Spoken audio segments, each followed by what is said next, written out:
kecil yang dinamakan Langgar Muntohar. Karena di depan langgar itu dulu ada pohon sawu, maka lebih dikenal dengan nama Langgar Sawu. Demikianlah beberapa gambaran tentang peninggalan Waliullah Syekh Maulana Malik Ibrahim sebagai bukti sejarah perjuangan beliau dalam menyebarkan agama Islam sampai menjadi agama yang kita yakini. Semoga perjuangan beliau bisa menjadi suri tauladan dalam hidup kita. Amin.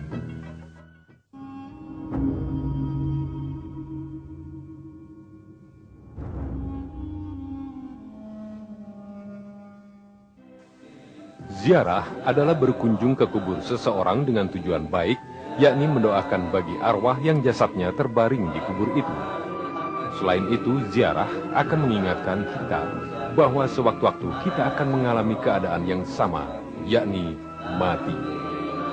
Hadis yang diriwayatkan oleh Hakim dari Anas bin Malik mengatakan, Rasulullah bersabda, "Aku dulu melarang kalian ziarah ke kubur.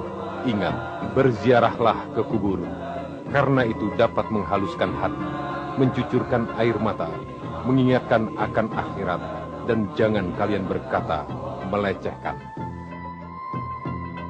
Ziarah ke makam Syekh Maulana Malik Ibrahim di kota Gresik tak terlalu sulit. Dari depan pendopo Kabupaten Gresik, selatan alun-alun kota, berjalan sekitar 400 meter ke arah selatan, sampailah di kompleks makam itu.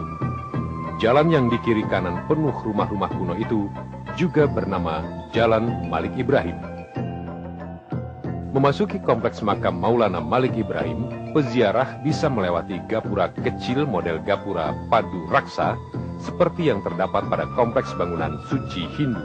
Gapura itu kini sudah ditutup pagar besi sehingga peziarah harus melewati pintu baru. Makam Maulana Malik Ibrahim berada di kompleks makam kuno dan terdapat bangunan baru untuk menampung peziarah. 3 makam dalam satu kompleks tampak paling menonjol dengan nisannya masing-masing makam Malik Ibrahim di sebelah timur, didampingi makam istrinya Syahidah Siti Fatimah dan Syekh Maulana Makfur.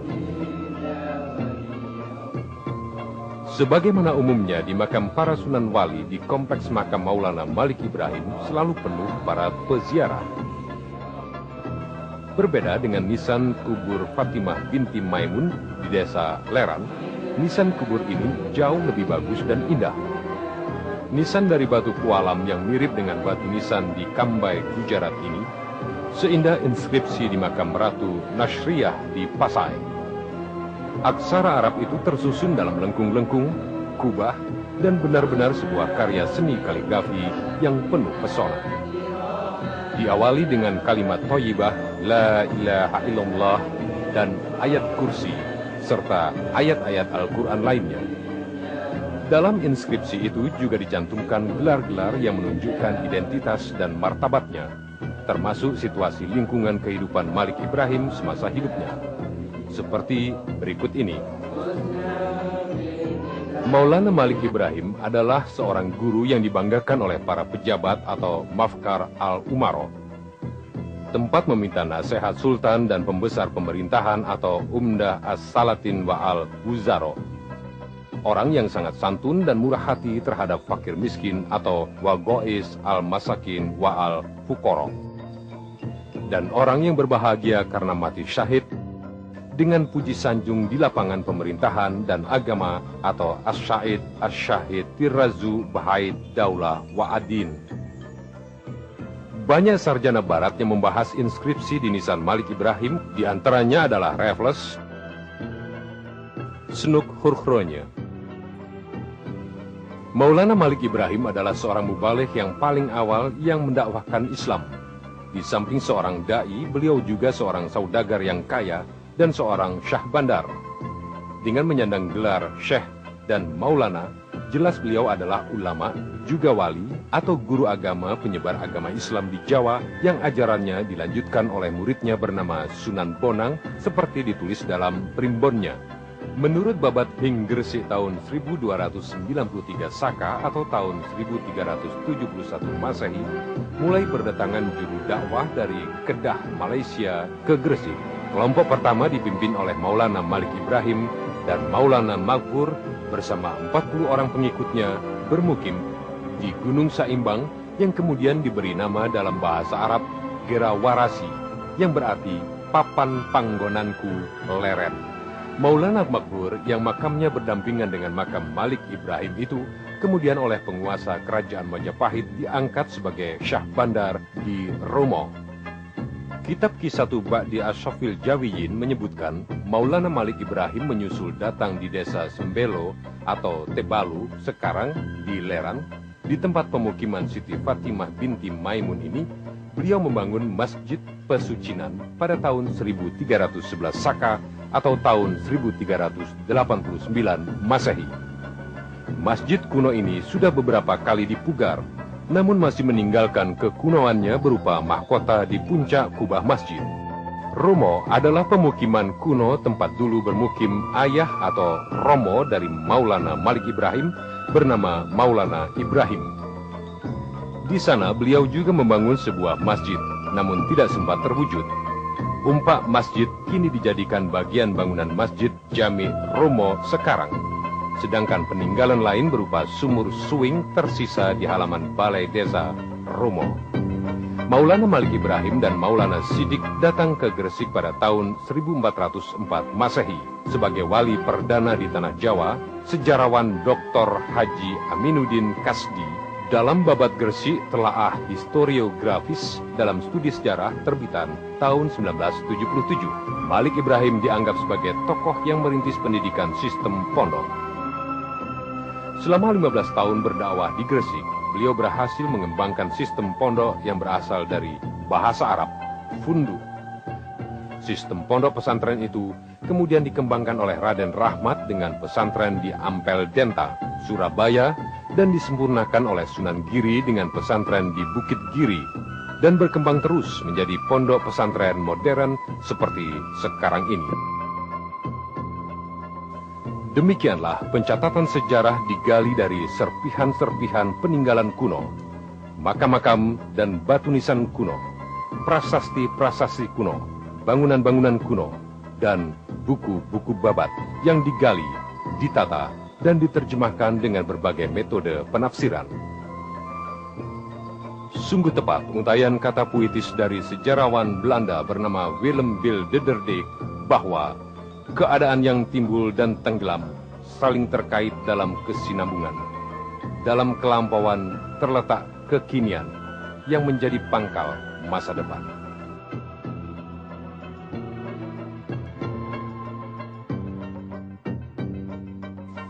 Ajaran Islam telah merubah wajah kehidupan umat manusia dari kegelapan tidak mengenal keesaan Tuhan menuju sinar terang mengenal Tuhan yang esa.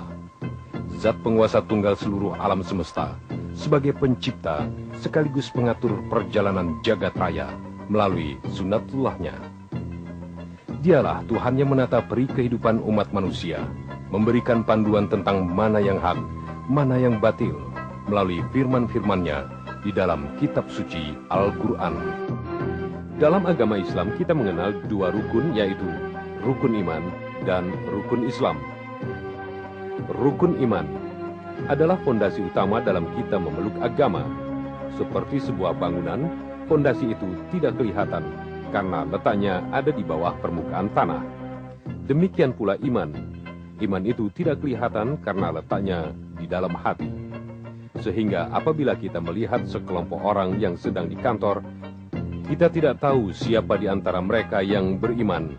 Namun apabila kemudian terdengar suara azan berkumandang, dan di antara mereka ada yang mengerjakan sholat, dialah orang yang beriman.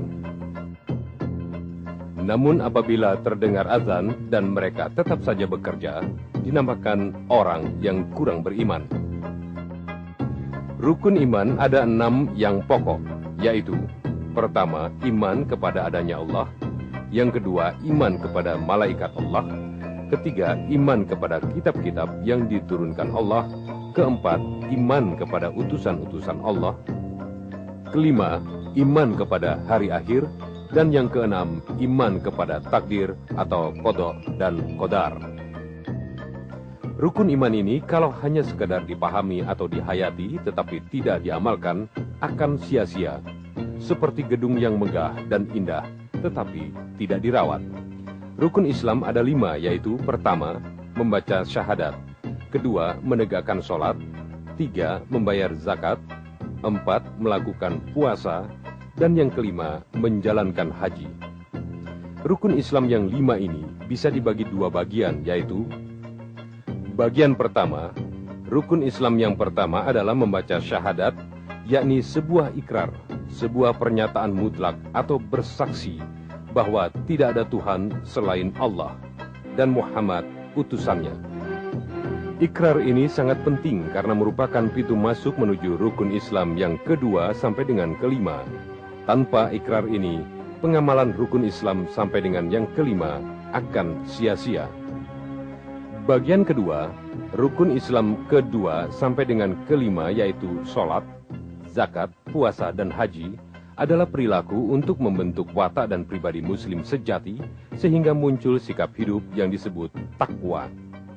Sholat membentuk pribadi yang mawas diri, zakat membentuk pribadi yang peduli lingkungan, puasa membentuk pribadi yang menahan diri, sedangkan haji membentuk pribadi yang berwawasan luas, lapang dada, dan berjiwa besar. 4 amalan ini yang membentuk ketahanan dalam menghadapi gangguan-gangguan dan godaan-godaan, sehingga manusia muslim menjadi manusia yang bertakwa. Apabila ketahanannya kuat, takwanya meningkat. Contoh, pada saat mendengar azan, dia langsung sholat. Apabila ketahanannya lemah, takwanya menurun. Waktu mendengar azan, tetap saja bekerja, tidak sholat.